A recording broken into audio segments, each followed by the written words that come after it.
Did you know that during World War II, millions of Americans planted victory gardens to help feed their families and support the war effort?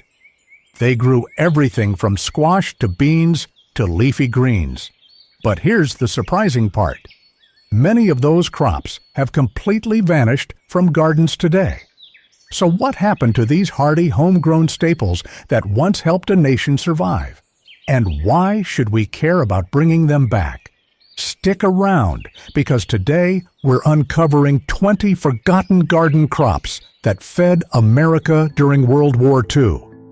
Number 20. Oxheart Carrot. Unlike the long, slender carrots we're used to today, the Oxheart carrot was short, thick, and built for tough times. With its heart-like shape and broad shoulders, this heirloom variety was perfect for heavy, compacted soils where other carrots struggled. It matured quickly, stored well, and had a sweet, mild flavor that made it a favorite in wartime kitchens. Families would boil it, roast it, or grate it into hearty soups and stews, adding color, nutrients, and bulk to stretch every meal. Oxheart carrots also tolerated inconsistent weather and rough handling, making them an ideal choice when labor and tools were limited. Victory gardeners grew them because they were forgiving, practical, and helped keep families fed when it mattered most. Number 19. Banana melon. With its long, banana-like shape and pale yellow rind, the banana melon was one of the sweetest surprises of victory gardens. This heirloom variety offered a rich, tropical aroma and creamy texture that made it feel like a luxury during wartime rationing. Gardeners grew it not only for fresh eating, but also for desserts, jams, and even chilled soups. It thrived in warm climates and, once established, produced generously with minimal fuss. The vines required space, but they rewarded gardeners with melons that could reach up to 24 inches in length. For families facing sugar shortages, this melon became a natural sweetener. Its cheerful appearance and satisfying taste gave many a sense of abundance during a time of scarcity, making it a prized crop in backyards across the country. Number 18. Purdue improved bush lima bean. During World War II, protein-rich crops were vital, and Purdue improved bush lima beans were delivered. Developed by Purdue University in the early 1940s, this hardy variety was bred specifically for higher yields and disease resistance. Unlike pole beans, these varieties grew low and bushy, requiring less space and no trellising, making them ideal for tightly packed victory gardens. Their creamy texture and mild buttery flavor made them a family favorite, whether boiled, baked, or mixed into stews. Plus, they could be dried and stored long-term, which made them especially valuable during rationing. These beans were dependable in hot weather, with a growing cycle short enough for multiple harvests per season. Although largely forgotten today, they once played a quiet yet crucial role in nourishing American families during one of the most challenging decades in history. Number 17. Lincoln pea. The Lincoln pea was a quiet hero in wartime gardens, compact, productive, and perfectly sweet. Introduced in the early 1900s, it became a victory garden favorite because it didn't just survive poor conditions, it thrived in them. Its vines stayed small, only about 2 to 3 feet tall, which made it ideal for backyard plots or tight spaces. But don't let the size fool you. Each plant yielded plenty of plump, tender pods packed with flavor.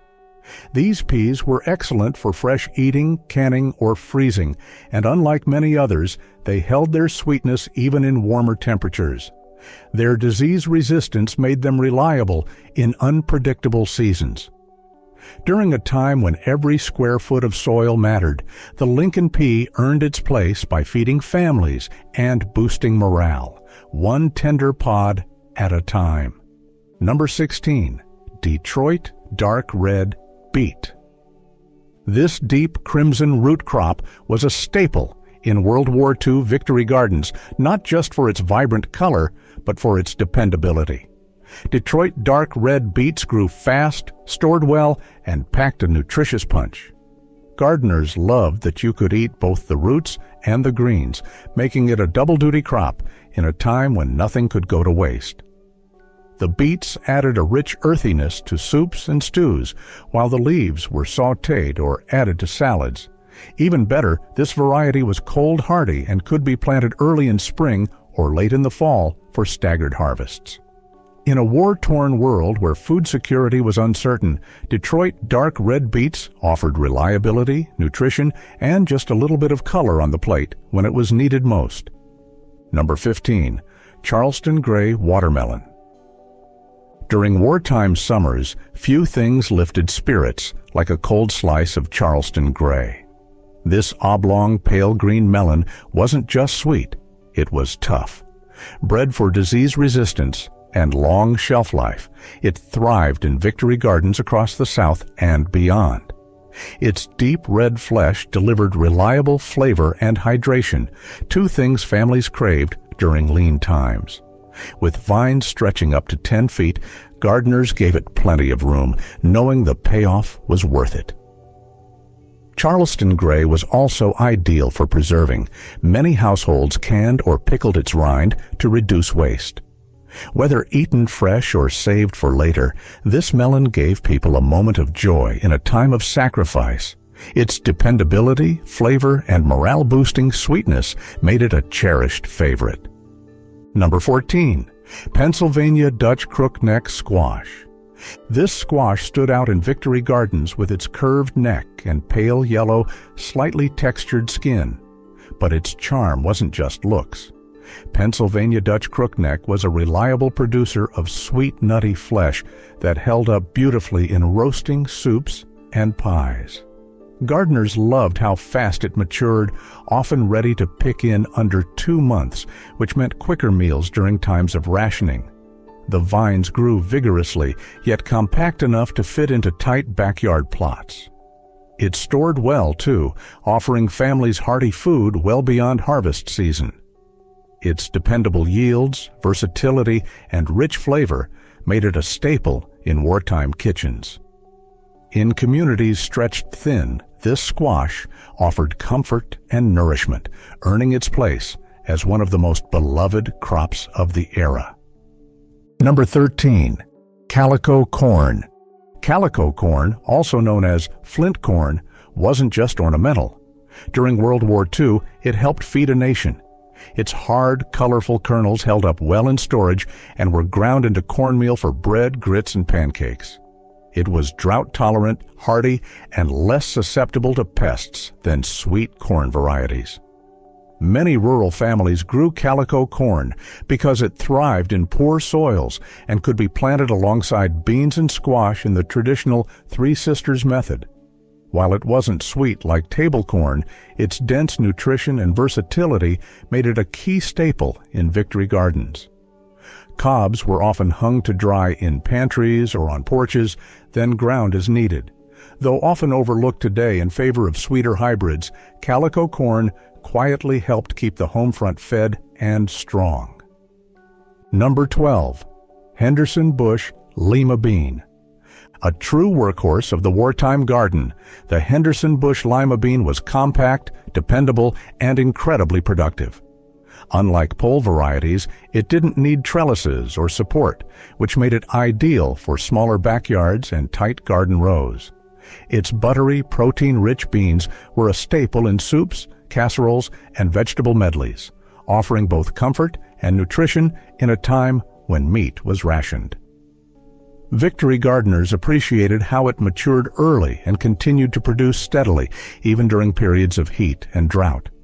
The plants also helped replenish the soil by fixing nitrogen, a natural boost for future crops. Easy to grow and easy to store, Henderson limas were often canned or dried for winter use. For families trying to stay self-sufficient, this little bean offered big rewards and became a quiet hero of the home front harvest. Number 11. Cushaw Squash. During World War II, Cushaw Squash was a quiet hero in American gardens. Recognizable by its bulbous base and curved neck with green and white stripes, this heirloom squash wasn't just pretty, It was practical. Its sweet, nutty flesh made it a favorite for pies, soups, and roasting, while its tough skin allowed it to store well through the winter. That meant families could count on it when other food was scarce. Even better, Cushaw thrived in poor soil and resisted common garden pests, making it ideal for beginners or those with limited resources. Its sprawling vines helped suppress weeds too, giving neighboring crops a better shot. Victory gardeners grew it to eat, survive, and stretch meals just a little further when it mattered most. Number 10. Green Arrow Peas. Green Arrow peas earned their place in victory gardens with sheer reliability. These compact plants pumped out long, slender pods filled with sweet, plump peas that tasted just as good fresh as they did canned or frozen. Gardeners loved them because they resisted common pea diseases and didn't demand much space, making them ideal for backyard beds or tight urban plots. Even beginner growers could count on a solid harvest. Their productivity and protein-rich value made them a strategic crop during food rationing. Whether tossed into stews, simmered with butter, or eaten straight from the pod, Green Arrow peas helped families stretch meals further. They were proof that even in the thick of war, you could grow something small and simple that made a big difference at the table. Number 9. Green Glaze Collards. Unlike the standard blue-green collards, Green Glaze had a waxy, glossy leaf that set it apart in World War II gardens. But this wasn't just for show. The slick texture actually helped deter cabbage worms and aphids, making it a prized low-maintenance crop during the war. Gardeners loved it for its sweet, mild flavor, especially when young, and it could be harvested all season long. In the South, it was a staple in pots of greens with smoked meats, but even northern gardeners grew it for its frost hardiness and high yield. Green Glaze was also slow to bolt in heat, allowing families to count on fresh greens through late summer. When food had to stretch and pest problems couldn't slow things down, Green Glaze became the collard of choice. Number 8. Golden Wax Bean. Golden wax beans added both color and nourishment to victory gardens across America. Their bright yellow pods weren't just beautiful, they were also easy to spot and harvest, making them a favorite among home gardeners. These bush-type beans didn't require staking or trellises, making them ideal for smaller gardens or container growing. Despite their low-maintenance nature, they produced a surprisingly generous harvest of sweet, tender beans perfect for canning, freezing, or tossing into fresh meals. During the war, golden wax beans provided a dependable crop that matured quickly and thrived even in poor soil. They were also resistant to many common bean diseases, helping families secure food with fewer risks of failure. Number 7. Red Romaine Lettuce. This crisp, deep red lettuce was a favorite among victory gardeners, not just for its color, but for its resilience. Red romaine could handle heat better than many leafy greens, making it perfect for summer gardens when others wilted. Its slightly bitter, nutty flavor added variety to wartime meals, and it wasn't just for salads. People grilled it, added it to sandwiches, or used the outer leaves as natural wrappers. The plant's cut-and-come-again habit meant you didn't need to pull the whole head to enjoy it. You could harvest the outer leaves and let the center grow back, extending the harvest without replanting. Packed with antioxidants and vitamins, it offered rare nutrition in lean times. Visually, it brightened the garden, a reminder that practicality and beauty could coexist, even in challenging times. Number 6. Chantenay Red Core Carrot. Thick, stubby, and built for tough soil, Chantenay Red Core carrots were perfect for the small backyard beds of World War II victory gardens.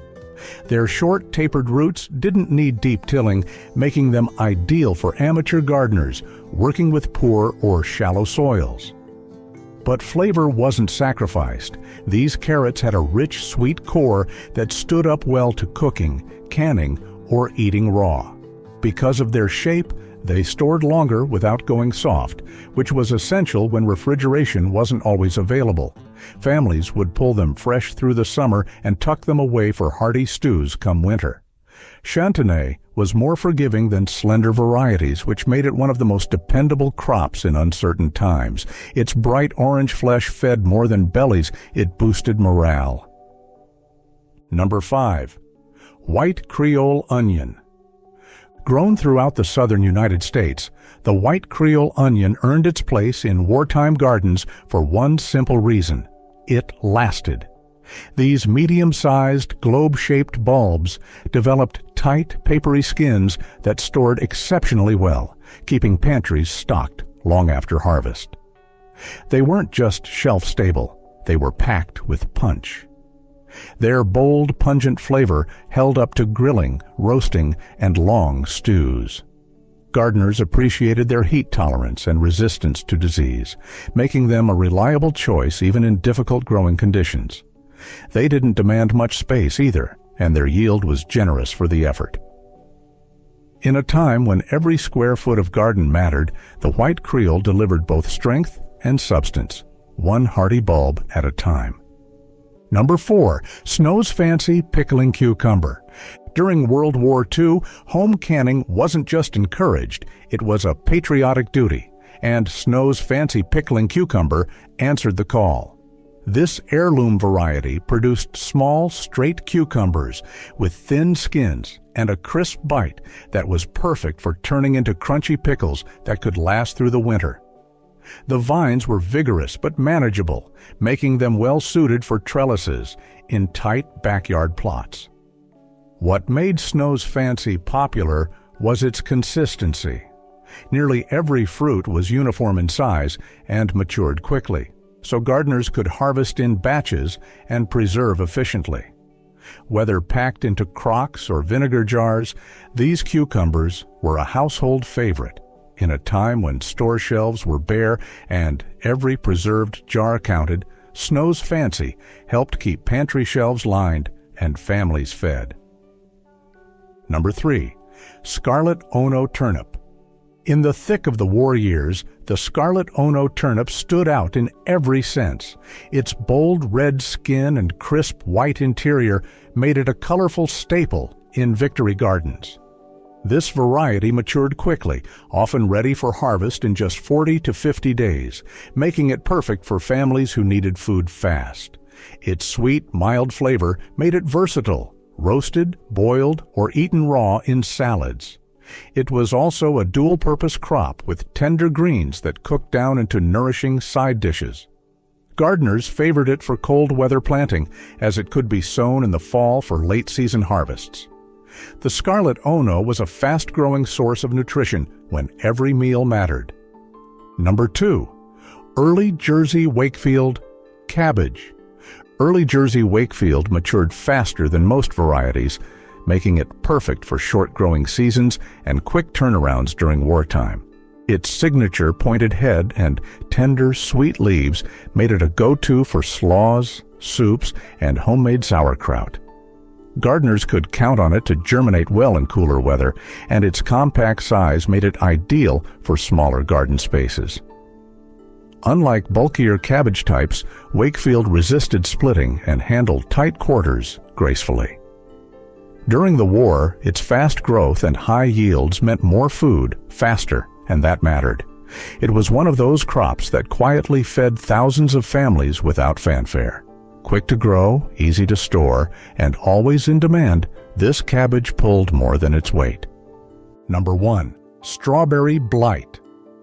Strawberry Blite was one of the more unusual sights in WW2 Victory Gardens, a leafy green topped with clusters of bright red berries that looked like strawberries but weren't nearly as sweet.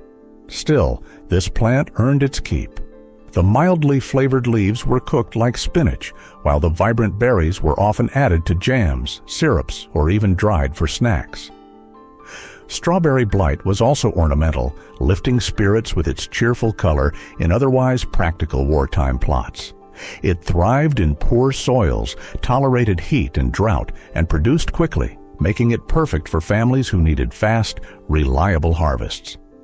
While it never became a grocery store staple, it was a Victory Garden secret weapon. Both food and decoration proved that you didn't need luxury to grow something valuable and beautiful. World War II called for courage on every front, even in the garden. Crops like these helped families stay fed and hopeful through it all. They weren't just food, they were survival. Which one stood out to you? Let us know in the comments, and be sure to subscribe for more forgotten stories from the garden.